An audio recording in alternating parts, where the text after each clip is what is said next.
So maybe you've clicked on this video and you're thinking, what on earth is this going to be about? Well, let's find out. The Bible is full of imagery, pictures, parables and symbols. But sometimes they can be a little bit hard for us as modern readers to understand or to interpret.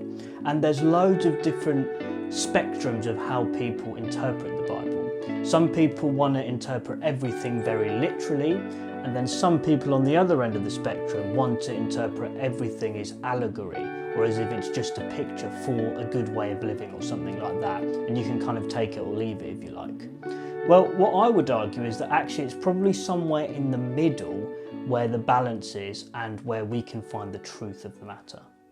So an example might be when Jesus comes to his cousin, John the Baptist, who's baptizing people, hence his name, and he sees Jesus coming, and suddenly John proclaims, "Behold the Lamb of God that takes away the sins of the world." Now, does this mean that Jesus was walking over as a literal lamb over to John to be baptized? No, of course it doesn't. He was a person. But does that mean any less that Jesus was not the sacrificial Lamb of God that was coming into the world to take away the world's sin?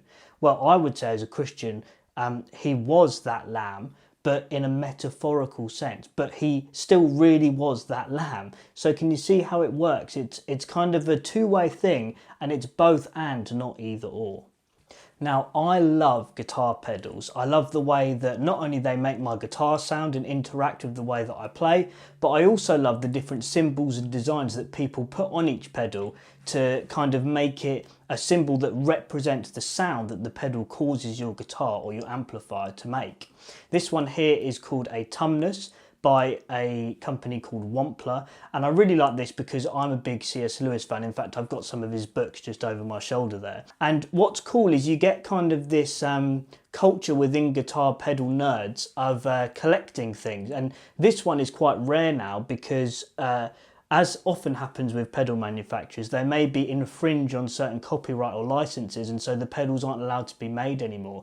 And so this pedal had to stop being made with the little tumnus and lamppost on it. And so now it just says tumnus on it, but I've got one of the originals, which is pretty cool. And this is probably one of my favourite sounding, but also looking pedals. So the different symbols and designs that the pedal manufacturers put on each pedal are trying to help the user symbolise visually what is going to happen sonically when they plug in and play this pedal.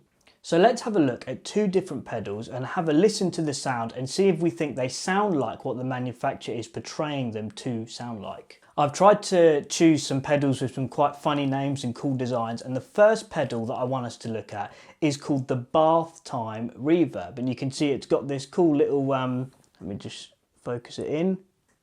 You can see there it's got this cool little design of this polar bear in his bath. He's clearly really enjoying himself. And this is a reverb pedal, so this is probably why it's called the Bath Time Reverb, because in a bathroom when you clap your hands it kind of has this echo and things like that, so it kind of makes you sound like you're in a cave, or as is the case with this pedal, in a bathroom. So let's plug it in and have a listen to that.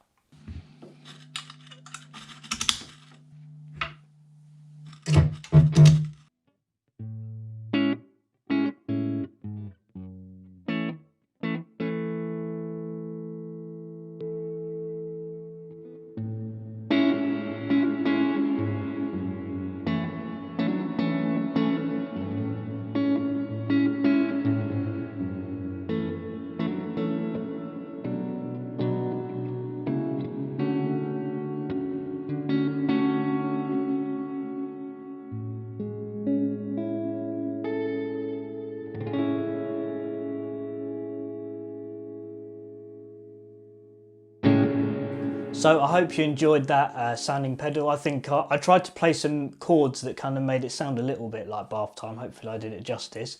The next pedal that we're going to look at is the JHS Emperor. And you can see it's got a nice little emperor penguin on it, which is quite cool. So we're going to have a listen to this. This is what is called a chorus and vibrato pedal. And I kind of like to imagine this as like a little penguin wobbling along, but they're in the Arctic, so I tried to make the chords a little bit serious, but then the effect kind of makes it sound quite cute at the same time. So have a listen to that and let me know what you think about this.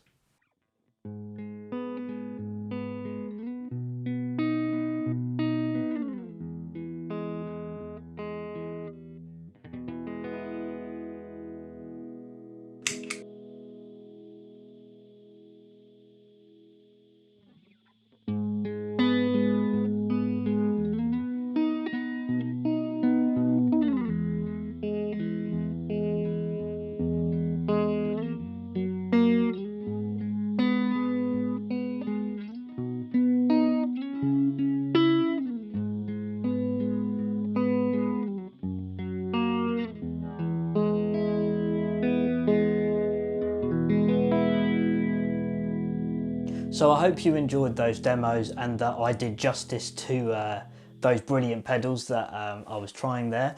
And it's kind of helping to illustrate the point that just as the symbol on a pedal is used as kind of a lens through which to view the sound that the pedal makes, it's the same with the parables and symbolism that we find in the Bible.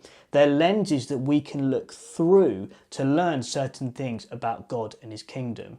Now, if we don't understand the ancient world that the writers of the Bible were living in, and how they used to use pictures in their ways of writing, it's no wonder that so many of us as modern readers don't understand what the Bible's trying to say. And so it can be helpful for us to get someone that does understand to help us interpret it and to learn how to read the Bible in the right way.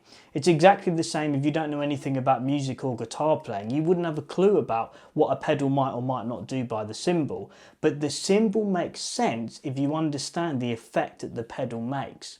And it's exactly the same with the Bible. So I would encourage you, rather than just putting the Bible down if there's something that you don't understand when you're reading it, keep going, keep digging in, plug in and play, just like I would with a guitar pedal. Try and get to grips with how it works and things like that. Do the same with the Bible. Get in there, read some Bible commentaries that can help you understand the symbols, and keep going with it.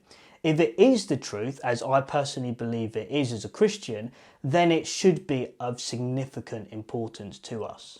And don't worry if you feel like you're always learning and there's always something new to learn about interpreting the Bible. Keep on going. There's so many pedals that I don't know exactly what they do, but I can still plug in and enjoy them and make music with them. And it's the same with the Bible. Because it is the truth, as I believe it is, we can use it in our everyday lives as a handbook to live by. Even if we don't understand the intricacies of how it works, we can trust that there are people that have looked into it, taken it apart and do understand it, and that we can still use it as a guiding principle in our lives today.